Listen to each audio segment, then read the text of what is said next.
William Gargan stars as Barrie Craig, confidential investigator.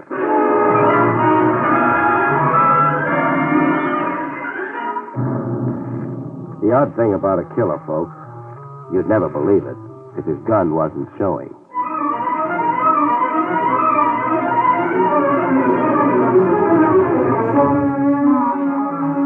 The National Broadcasting Company presents William Gargan in another transcribed drama of mystery and adventure with America's #1 detective, Barrie Craig, confidential investigator.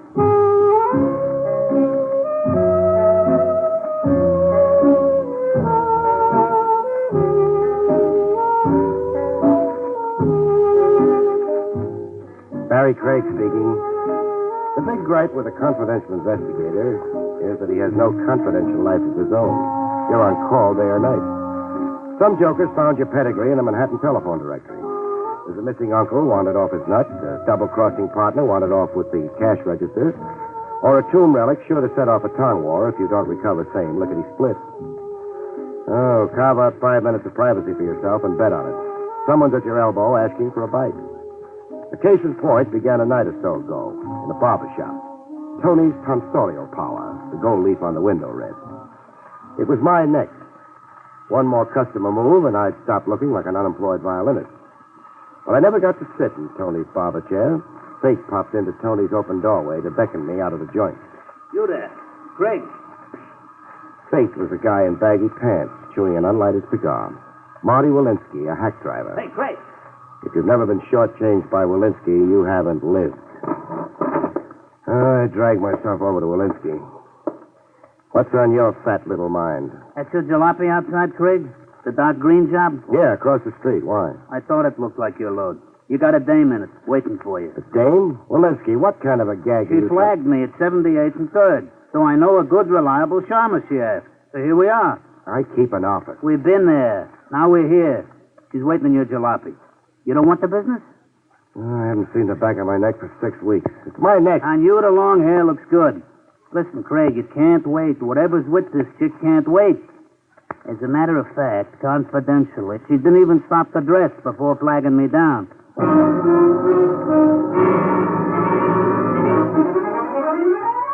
Walensky wasn't too inaccurate about the lady's get-up or lack of it. Hair pinned up high like she just left off washing her ears. A mink wrap over a nightgown that flapped over satin bedroom slippers. And fear.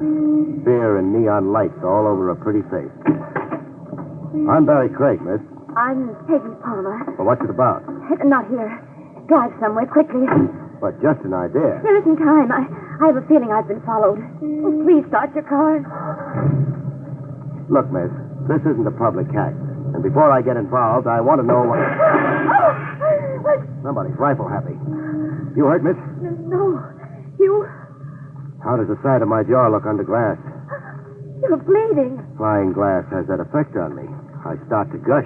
Pull away, please, Mr. Craig, before we're murdered.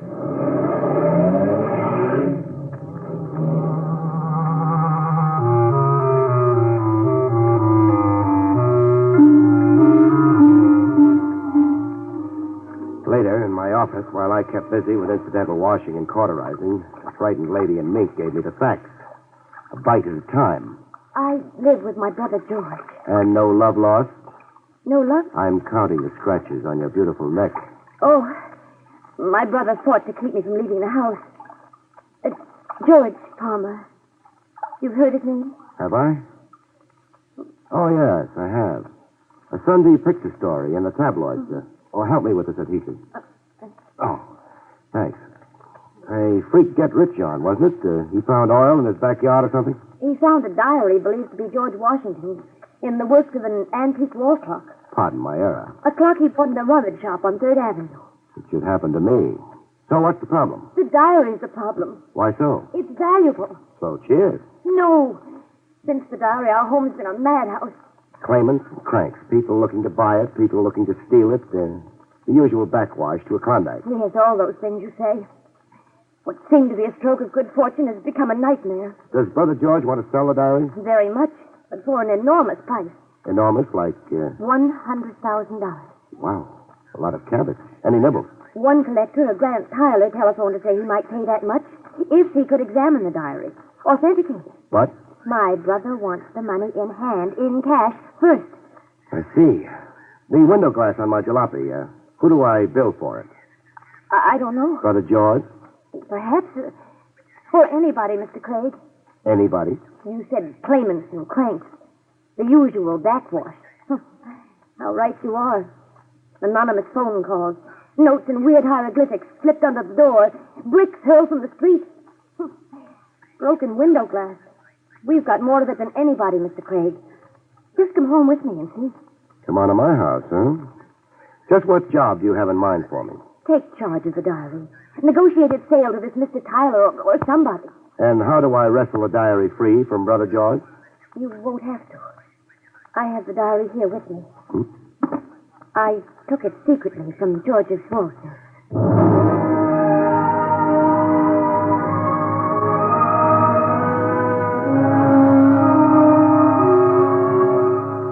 $100,000 sometimes doesn't look it. I was leafing through an old battered notebook. Blow on it and it would shred into yellow confetti. Valley Forge and Bunker Hill. I could make out some of the date lines and references. Mostly personal stuff, it looks like. The Founding Fathers' beefs at the end of the day, good cheer. Yes, that's what makes the diary so valuable. It isn't a history of the revolution. It's the story of the people around him, his personal relationships. I say turn it over to a museum. What? Do that and turn your brother over to an asylum, huh? Negotiated sale, please. End this terror. What's your phone number? My phone number. To negotiate anything, I'll need your brother's consent. But, The way it stands now, beautiful, you stole the diary and I'm compounding a theft. Oh, don't fret. I'll talk to him like a Dutch uncle. Forsyth 2, 1643. Forsyth 2, 1643.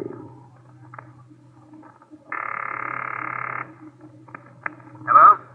Hello, George Palmer? Yes, this is George Palmer. This is Barrie Craig, The detective? confidential investigator. Now, try not to blow a fuse. Your sister Peggy's with me. Keep her. Generous of you, but my harem's overcrowded as it is. She's a little unnerved over that diary. I want you to authorize me to negotiate the sale of the diary. The biggest buck possible, and I don't want a cent. No. Try being reasonable, Palmer, or all the diary will get you is a diamond-studded straitjacket. You can go to... Craig, there's somebody here. Craig, help. Palmer. Craig, Palmer, what's happening? I'm going to be murdered. Something happened to my brother. You've just inherited a George Washington diary. Oh, no. Let's go pay our last respects.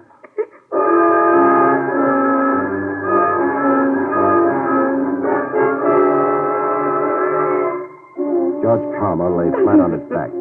His eyes were open and calm. As if now that he was dead, the furies had left him. 2 bullets fired close to the head. The diary has been here. That's too... Don't borrow guilt, Peggy. Your departure with the diary had nothing to do with nothing. Your brother was chilled first, then came the search. Keep puffing those eyes, and you'll need a seeing-eye dog to lead you around. I can't help feeling miserable. No. You had a brother, and now you haven't. It's something to get used to. Dead. And only an hour He was ago. clawing at your throat. It's a bereavement, sure, and I don't want to be unsentimental. Ask this question. Is this that antique wall clock your brother found the diary in? Yes. I worry about myself on rickety chairs, but that's the only way to see the inside of this clock. Clock's older than sin, that's for sure. In good running order? Why, yes, I believe so. The sales receipt for the clock, do you have it? Yes. George kept it here. In his desk. A wall clock in running condition, $25. Sold to George Palmer. Company? Got any idea who? No. I'll play butler. Who is it? Telegram for Miss Palmer. Let's have... Halloween was last week, mister. Your hands raised, please. Thank you. You too, Miss Palmer?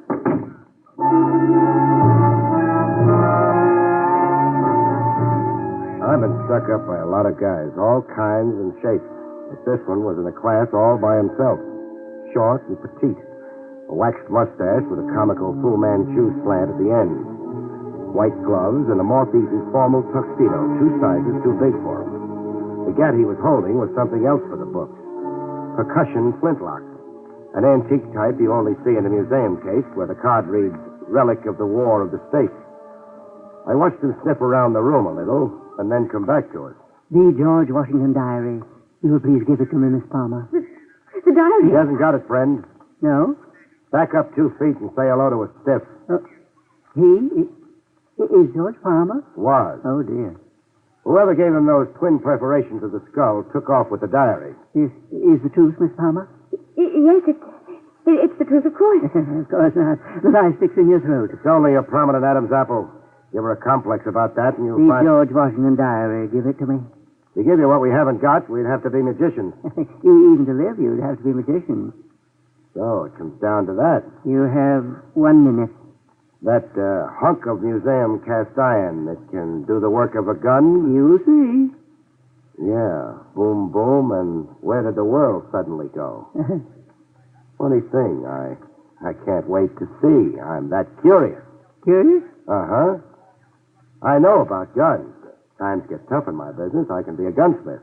If I live, This is idiotic quibbling. I'm coming to a decision. My hunch is that what it takes to load that museum piece isn't around anymore. Nobody manufactures it. Nobody sells it. The minute is gone. My hunch is that you're bluffing, friend, applying the old psychological squeeze. What if I just begin moving? You'll be shot. Barry, don't. Don't bury me on the side of a hill, beautiful. I hate sleeping lopsided. Please, nothing foolish, nothing heroic. Give him the diary. My life's against it, beautiful. Give it to a runt in white gloves and a baggy tuxedo, I'd have to disown myself. I'm coming over, No, friend. stop, you fool. I'll shoot. Let me go. Sure, but when your outlook on life gets a little more... I'm like, whoa. Smallest man in the world can be the most tenacious. This one fell apart in slow motion. Before giving up, his thumb gouged my eye a little, and his teeth made a meal of my arm. Before coming to, we had to throw him into a bathtub of water. He was out as cold as that. Keep an eye on him, beautiful. The size of him, he can wash down the drain pipe.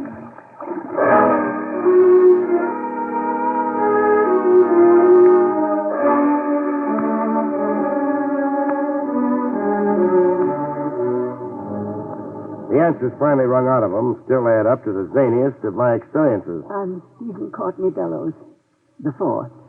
As long as a name can get. My great-grandfather was the Stephen Courtney Bellows, intelligence captain in the army of the Rebs. His undates. He was accused of spying for the British. Unjustly, Mr. Craig. It's an infamous slur against a great man. Rough.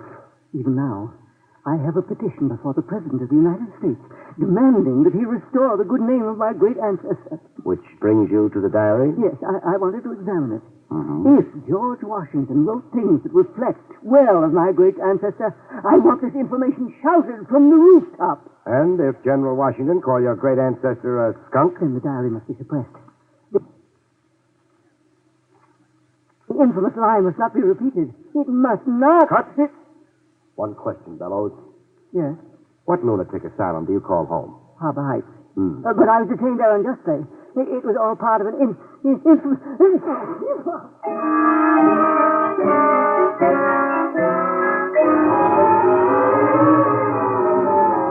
An escaped lunatic in a monkey suit, armed with an old dueling pistol. About the pistol, it turned out my hunch was cockeyed. It was loaded. You could have been killed.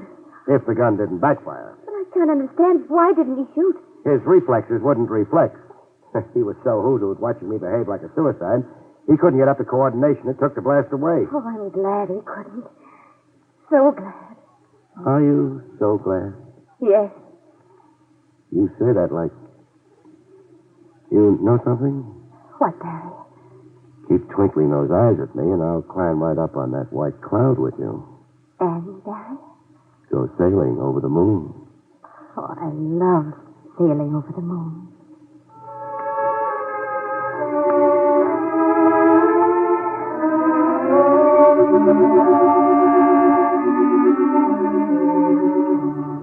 A little later, over ham steaks and coffee in the Midtown Hofbrau, Peggy and I batted the case around with Lieutenant Trev Rogers. Just a few more facts, Craig. That is, if you can spare them. Well, you know about all there is. I know you gave me exclusive custody of a corpse and a lunatic. Show more respect, Trev. Fellow's great-grandfather. I've already had the pedigree up to my ears.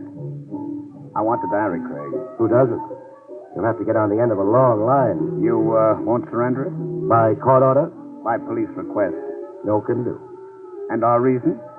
It's the property of my client here, sacred to my keeping. I asked your reason. State. Diary's the honey that draws the flies. While I've got it, it's open season on Barrie Craig. Someone may come calling with a gun, and voila, I'll catch me a murderer. Or catch a bullet. All right. It's your life. Squander it any way you like. Good night, Miss Palmer. Good night, Lieutenant.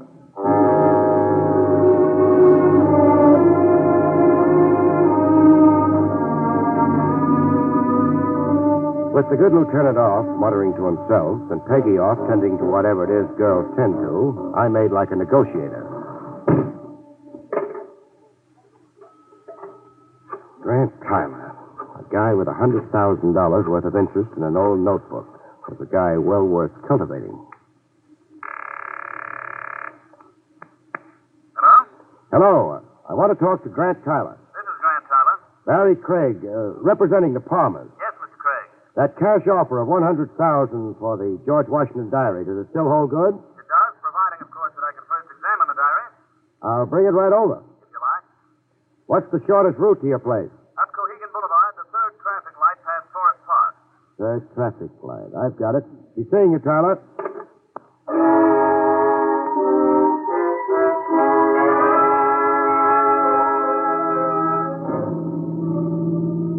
The second traffic light past Forest Park, I got the stop signal, a hand signal. A guy in a blue uniform, traffic cop or a fireman or a parcel delivery messenger. In the dark, he looked like all three of them. You were going 60, pal. The gas pedal jammed. Are you a traffic cop? No. No. Then what the... Don't get impolite, pal. No. I'd be a dope too. So it's a stick-up. Surprise. $40 is all I've got. You'll never make Bermuda. Keep your wallet in your pocket. Now drive into the park. All I want is your company. Into the park, pal.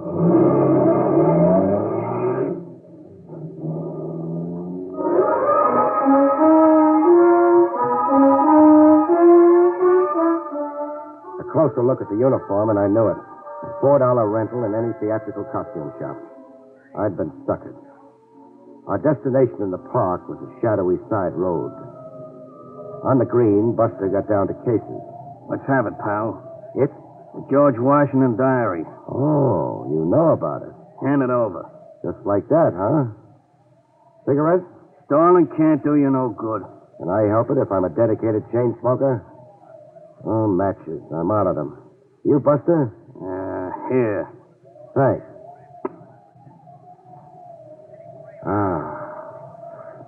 I can face the future now. Give me the diary.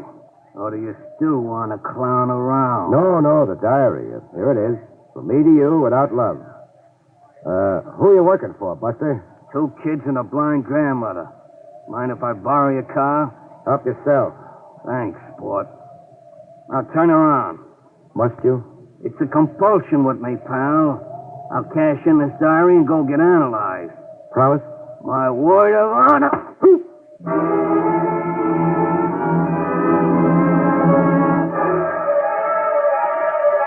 It took a long time for the balloon to drift down from out of gravity and settle back on my shoulders. When I was finally used to owning a head again, I had a cab drop me at Tyler's. I'd meet up with the baloney cop again if the cover of his matchbox I'd connived was any help. Moriarty's Bar and Grill, the cover said. I'd be haunting the place. Yes? Barrie Craig. Oh, you're late. Sorry, I was detained. Well, we'll have to do this another night, Craig. I've no time left for you now. Tough. Can I come in a minute? Well, I see no point in... Thought you were an Americana collector crazy to buy the diary. I am, but... But I haven't got it to sell, and you know I haven't got it. That's why the brush now? You're speaking nonsense. Am I? I was detained, I said, by a hood who stuck me up with a diary. I know nothing about it. Then what do you know? Talk and act responsibly, Tyler. George Palmer was murdered earlier tonight. George Palmer was murdered.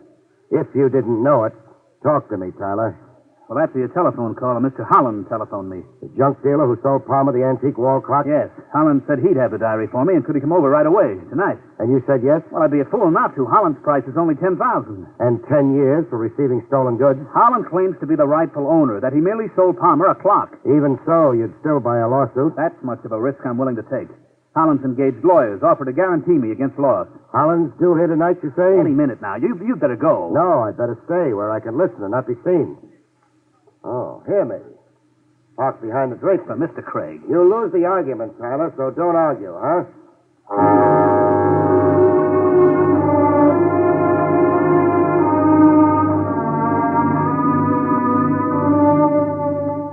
I got an earful.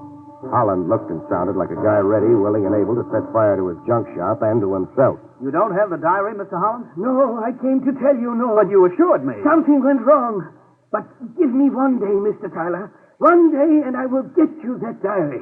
One day, and I will finish the transaction, I promise. I only have to get my hands on a no-good double-crossing rat. A no-good double-crossing rat. Oh, my friend in the park. Buster'd been working for Holland until he branched out for himself.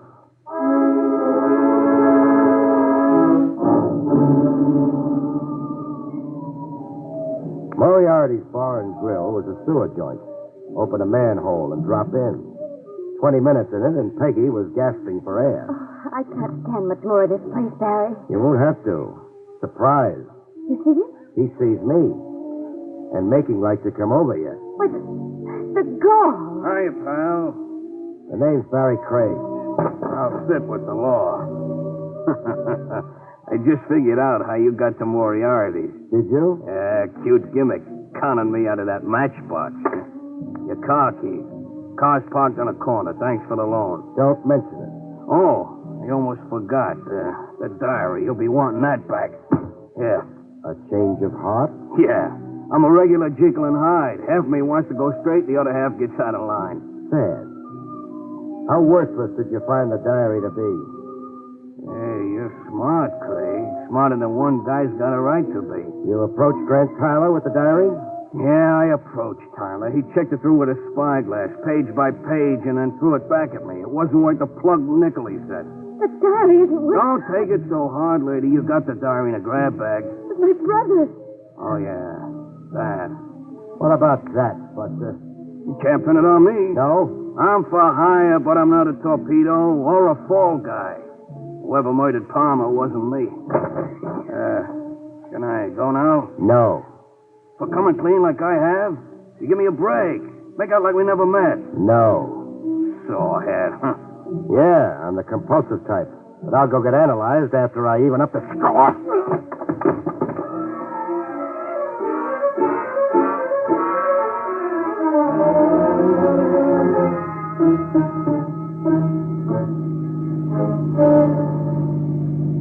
With Buster nursing his jaw in the pie wagon, I went cruising with a beautiful lady.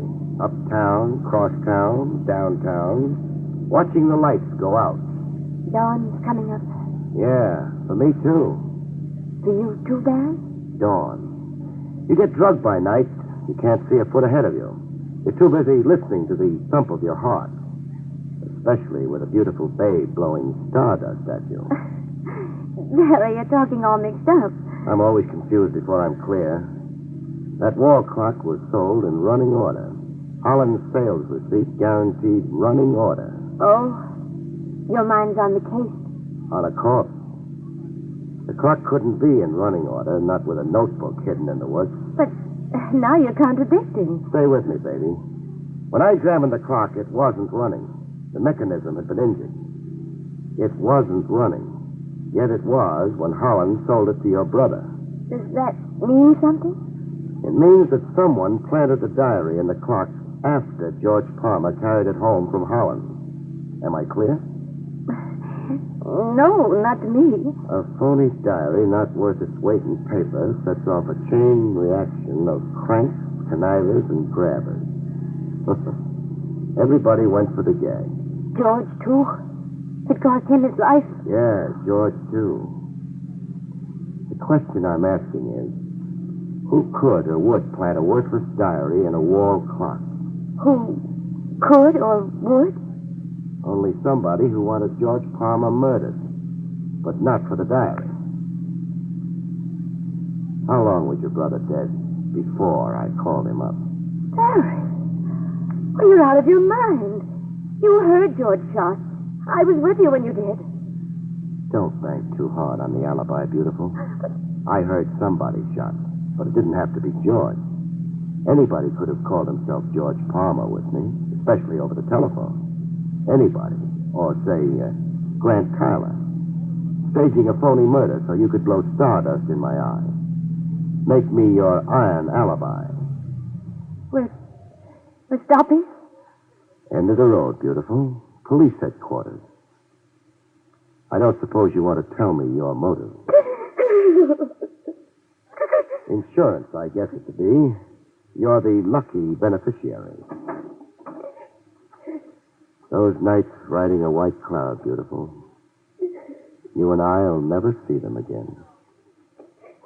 Yeah, dawn's really come up. It's broad daylight now. Good night, folks. See you next week.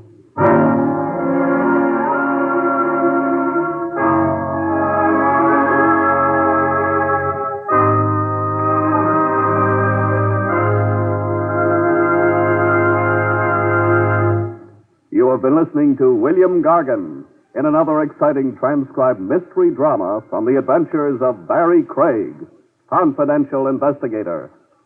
Tonight's story, Dead on Arrival, was written by John Robert.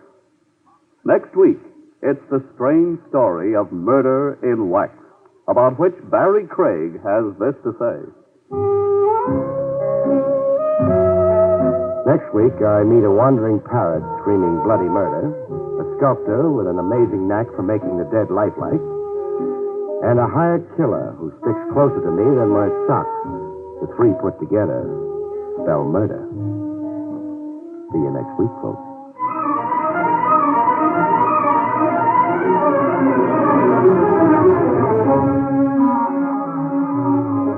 Featured in the role of Peggy was Arlene Blackburn. Barrie Craig, starring William Gargan, was under the direction of Hyman Brown. This is Don Pardo speaking.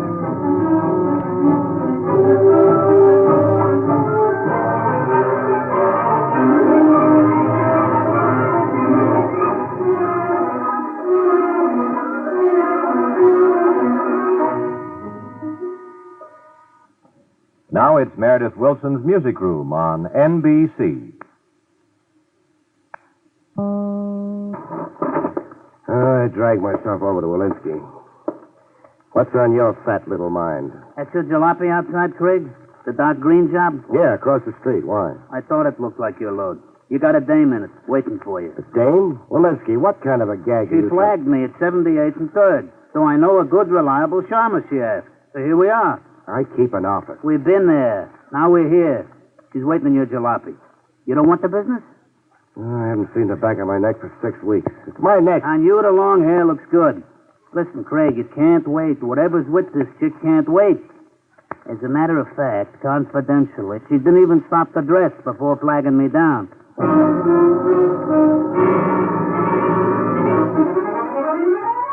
Walensky wasn't too inaccurate about the lady's get-up or lack of it. Hair pinned up high like she just left off washing her ears. A mink wrap over a nightgown that flapped over satin bedroom slippers. And fear in neon lights all over her pretty face. I'm Barrie Craig, miss. I'm Peggy Palmer. Well, what's it about? Not here. Drive somewhere quickly. But just an idea. There isn't time. About 5 minutes of privacy for yourself and bet on it. Someone's at your elbow asking for a bite. The case in point began a night or so ago in a barber shop. Tony's tonsorial power, the gold leaf on the window read. It was my neck. One more customer move, and I'd stop looking like an unemployed violinist. Well, I never got to sit in Tony's barber chair. Fate popped into Tony's open doorway to beckon me out of the joint. You there. Craig. Fate was a guy in baggy pants, chewing an unlighted cigar. Marty Walensky, a hack driver. Hey, Craig.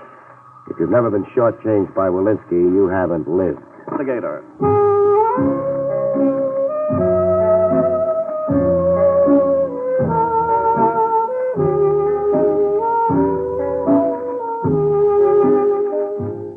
Barrie Craig speaking.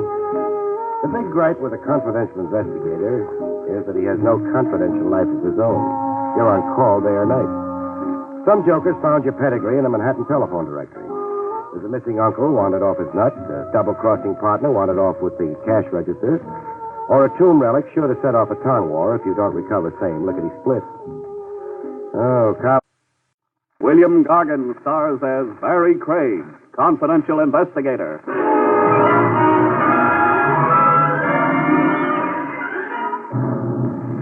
The odd thing about a killer, folks, you'd never believe it if his gun wasn't showing.